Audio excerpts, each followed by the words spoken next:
If you happen to be a victim of narcissistic abuse or organized harassment, aka gang stalking, once you have an idea of what's happening to you, you're going to be able to see something, a red flag that is always consistent from day one of the relationship or of the organized harassment or gang stalking. And that is disrespect.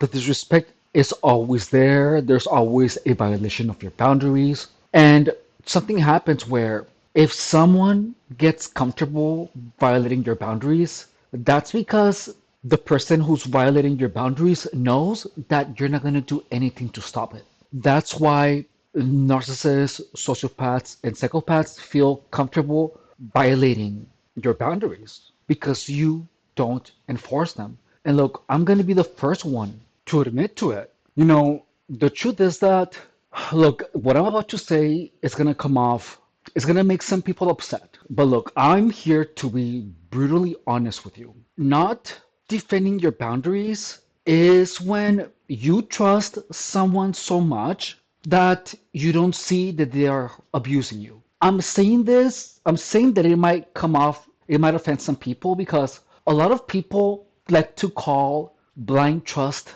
empathy. And a lot of people use the word empathy to make themselves feel special, when in reality, they are blindly trusting to people who don't deserve that trust. I don't want to call it stupidity. I'm telling you this because it is going to be perceived as stupidity by the perpetrators. Whether they are narcissists, sociopaths, or gang stalkers, they test your boundaries. And if you don't do anything about it, they know that they can keep violating that boundary. And I'm telling you this because I was that person. I allowed a lot of people that were close to me to disrespect me again and again and again. But it wasn't because I was stupid, but it was because I had way too much faith in people. Way, way, way too much faith in people, and that is the trait that all of these abusive people have in common is that they can see when someone has blind trust in others. My mom is the same way. My mom is the same way. And look, and I saw this play firsthand because my brother is the utter definition of a narcissist, and he abused my mom in many ways. And then my mom kicked him out, and then he came back promising to change. And then as soon as he was back in, he misbehaved again and then abused my mom. And this happened for more than half of the life of my mom. And I saw it right there. Like I saw it. I saw it. I hated my brother. I hated him because he abused my mom. And I told my mom, and my mom didn't do anything about it. But look, I cannot say that it was out of stupidity because my mom is everything but stupid. She is very trusting, and I got that from her, And it was only after me learning narcissism that I explained to my mom what narcissistic personality disorder was. And my mom kind of knew, but she didn't have a label for it. But I helped her to make sense. And the thing about narcissistic abuse and about gang stalking is that the whole operation is based off disrespect. I'm gonna give you an example. In gang stalking, people actively interrupted me to be annoying, and I should have spoken to that person, be like, okay, you're interrupting me now continuously, so don't talk to me anymore because that's incredibly disrespectful. And I should have done that when I was at work, but I really didn't understand everything that was happening to me. So I was never able to stand up for myself. I didn't, and that can be interpreted as stupidity. But it was confusion. It was confusion. When all of these crazy, obtuse manifestations of gang stalking happened, organized harassment, I was already like 5 years in the game, maybe six. And by that time, you are pretty stupefied by gang stalking. Like your mind is not working the same. You don't trust your intuition. You don't trust what you see. You don't trust what you hear. You don't trust what you feel because everyone around you tells you that you're wrong. And add on to that, not understanding what was happening. So you stop trusting your own judgment. That is disrespect. Coming back to the interrupting, interruption is disrespect. Giving someone underhanded insults is disrespect. Any type of weird comment that is meant to make you feel bad is disrespect. Gang stalking is all disrespect. It's all disrespect. Now, narcissistic personality disorder, the disrespect there is a little bit different because it's done a lot more tactfully, where you're not really supposed to put your finger on it. You put your finger on it where you're not supposed to be sure.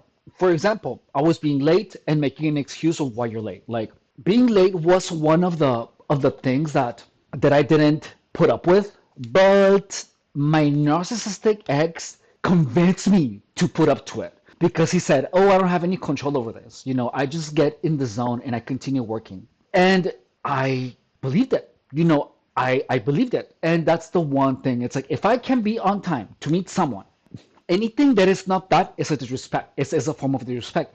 And narcissists pretty much try to manipulate you and to talk to you in such a way that you allow them to lower your standards of people. Like now, after all of this time of experiencing gang stalking, any agreement that I make with any person, oh yeah, so let's meet at this time, or I'm expecting you to be here at this time, and the person is not here at that time, five give or take, 5 minutes give or take, and that keeps happening. I mean, over 5 minutes give or take, like 10, 15, all the time. Like that is, I would not put up with that.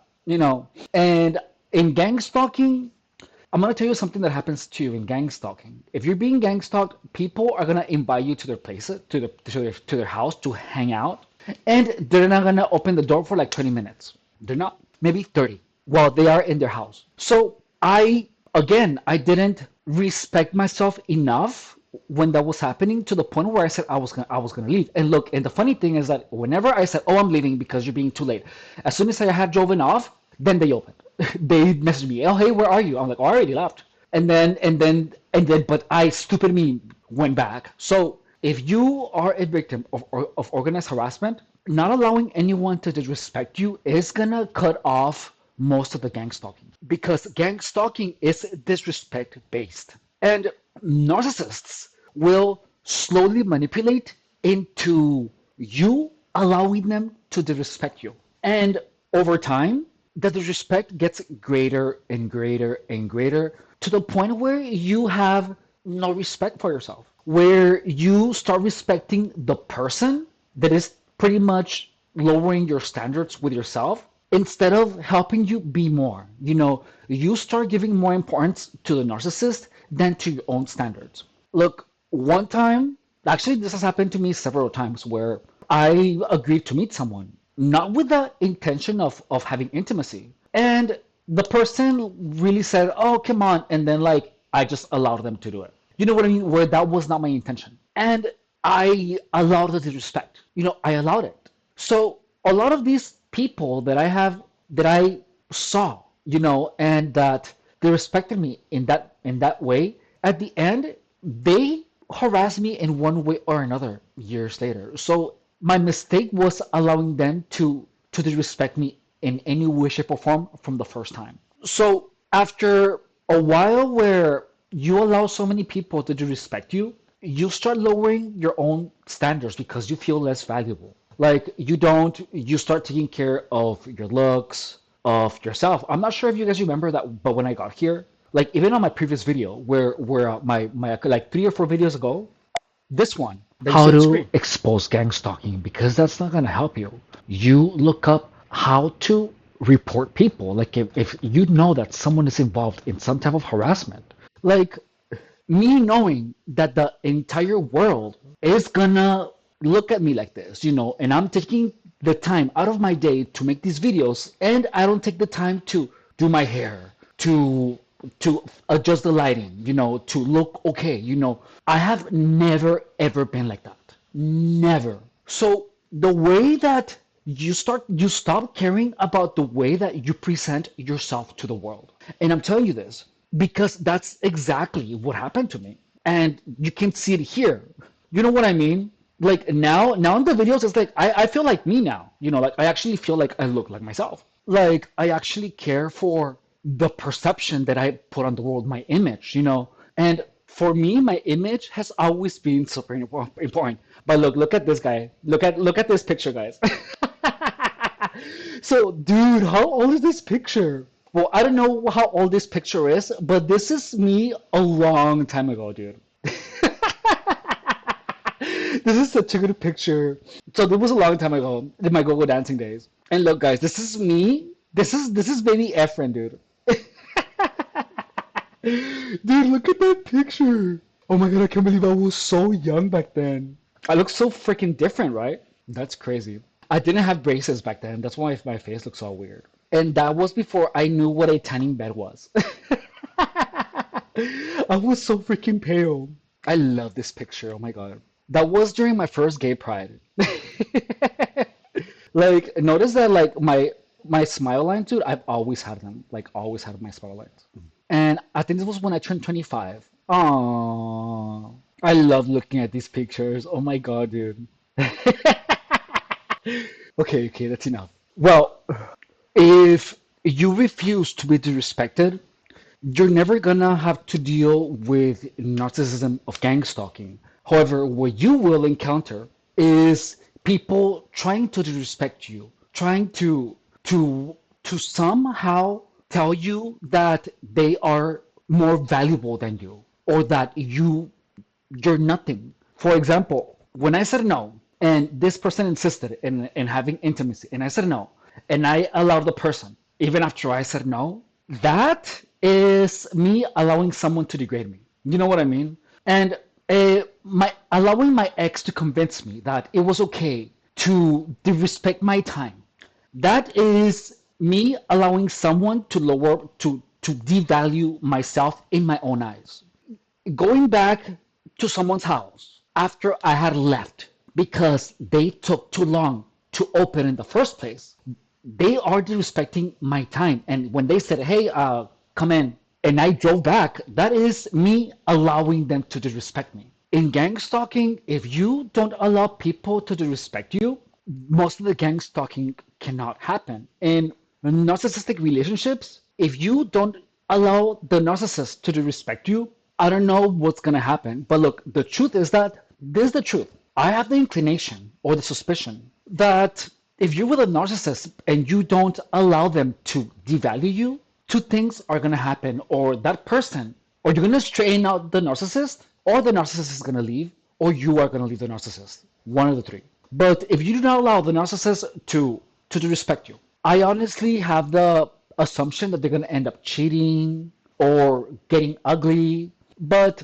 that's the thing, is that if anyone is trying to disrespect you, if anyone throws you under the bus, if anyone actively is trying to make you feel less, to devalue you overtly or covertly, disrespecting in any way, shape, or form in any way, that's when you know that you're dealing with a person who is dangerous. And look, or people who are dangerous. And look, regardless of what form the disrespect is, the one thing that I have to tell you is that the disrespect is gonna be done in covert ways if you're dealing with a narcissist and with a gang stalker too. But there is an extra layer of maliciousness when it comes from a gang stalker. Like the gang stalker wants to F you. The narcissist too, but they are doing it out of a place of ego where they are trying to prove to themselves that they are better than you because they can manipulate you. And the only way that a narcissist is gonna prove to themselves that they are better than you is if you allow them to keep disrespecting you.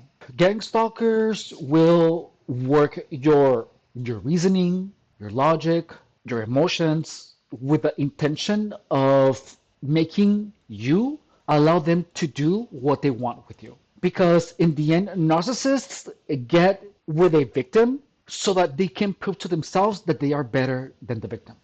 Somehow, you, a victim of gang stalking or narcissism, represent to the perpetrators something that they cannot get, something that they cannot be. And they don't want to see you because your mere existence is projecting onto them what they wish they could be. Narcissists and sociopaths and psychopaths are people that want something that you have, and they don't feel enough. Like they know that they get around life by manipulating people. Their life could look very real, but a lot of it is all image. It's empty, and they know it. And whenever they see someone who is genuine, who was able to get up, without any levers, without manipulating people, by their own volition and skill, that represents something that a narcissist, a manipulator, or a psychopath is never going to be able to be or do, which in the end, it will turn into resentment. The narcissist and psychopath will hate you for existing, for your personality traits, for who you are, for your habits, for everything that makes you you. And they see what they lack when they look at you. And they are the type of people that made the decision to destroy that person instead of elevating themselves so that they can be happy with who they are. But if you, from the get-go, never allow anyone to lower your standards, to disrespect you in any way, shape, or form, and the moment that you immediately stay away from anyone that even tries to disrespect you, that is the only way that you're going to stay clear of most of these troublesome people. And look, I'm telling you this from a perspective of experience. Most of my life, I have always been surrounded by very loving people until I wasn't. And once I wasn't, everything just went downhill from there. So you have to make sure to only keep people around you that will elevate you, that will help you reach your goals, reach your dreams, that will propel you into making more money, people that care about you. And anyone that is consistently disrespecting you and doesn't ever apologize for it, say sorry, or laughs, or says that you are being too strict or too serious, anyone that tries to downplay what you experienced is your enemy, especially if they want to keep staying close to you. If you have noticed, I'm not sure if you check out my live streams, which I'm going to start one in an hour at 6 p.m. And today is the 6th of January. So in 1 hour at 6, well, you can check out my live streams, and I work out only, and there you're going to see that if you check them out, you're going to see that every stream, there's people that they respect me, and they wanna, and I tell them that. And if anyone that respects me on my live stream, I tell them that I am not gonna acknowledge their comment unless they give me a donation. And that typically does a trick, but you're also gonna see some people that are gonna keep trying and trying and trying to disrespect me. To get not to for me, they're gonna try to get me to acknowledge their disrespect, or to take the disrespect in. But I won't ever do that again in my live streams. I simply won't. And that's the same thing that you have to understand, is that in gang stalking and in real life, there's going to be people that are going to approach you. They're going to come with a friendly face, but the narcissists and psychopaths and sociopaths come at you so they can try to disrespect you. They're going to try to disrespect you. That's the only reason that they're hitting you up. I've had people that I've never met before or even spoken to in my life send me like spicy pictures, paraphernalia, and it's people that I have never met before. In gang stalking, the disrespect is underhanded. So if you're being gang stalked and you feel disrespected and you know that no one else sees it but you, trust that. Because in gang stalking, all of the harassment is done in code so that only you know and the perpetrators know. But it is disrespect nonetheless. So refuse to be disrespected. Anyone who does it overly, covertly, anyone that laughs at your demise, anyone that is part of your downfall, you have to get rid of them. Why? Because you have to make space for the people that are amazing that come along the way. Success attracts success. And the moment that you get rid of all of these vultures, all of these awful people, you're going to see that you're going to start noticing the good people in your life. Sucks that I had to experience awful people for such an extended amount of time. But the good thing about experiencing that is that now I'm not gonna ever again allow disrespect from anyone. And that's the thing that you have to understand, is that the moment that you start allowing people to disrespect you, it becomes a snowball. where the disrespect only gets greater and more intense, and it's gonna affect your psyche. And you're gonna end up disrespecting yourself that you're gonna, like in my case, I disrespected myself so much that I posted images like this, a video of me like this, dude, online, because I didn't respect myself enough to do my freaking hair. You know what I mean? Like, that's crazy. And I've always been someone who makes sure that it's always like looking their best 24/7. And then I experienced all of this trauma, and like all that went down. But it's like now it's I care. I do care. But it took me almost a freaking year to get there. So if you happen to be a victim of gang stalking or of narcissistic abuse, please watch these videos. You're going to learn everything about manipulation, the psychological aspects of brainwashing, disrespect, narcissism, gang stalking, psychopathy, every single trick in the gang stalking playbook, every single trick in the narcissistic playbook. And I don't really want to go into the itty bitty details, but well, at least now, but we're gonna cover the most important aspects. And look, the respect doesn't leave evidence. You know what I mean? It's invisible. But the invisible damage is the one that can harm you the most, and it can change your life's direction in a way that you cannot possibly imagine. All right? So please subscribe, like, and share. I post content every day, and as of now, we're live streaming every day, watching watching as many videos as possible or as you would like to. On top of watching them from end to end, really helps the channel. Additionally, feel free to hype the channel. Those are ways that are free and easy to support the channel, to show your support. And if you would like to go above and beyond, say, in regards to showing your support, please consider becoming a member to the channel, less than $5 a month. Or you can also make a donation. There is a link to my PayPal in the description of the channel. Thank you so much, and I will see you later. Bye.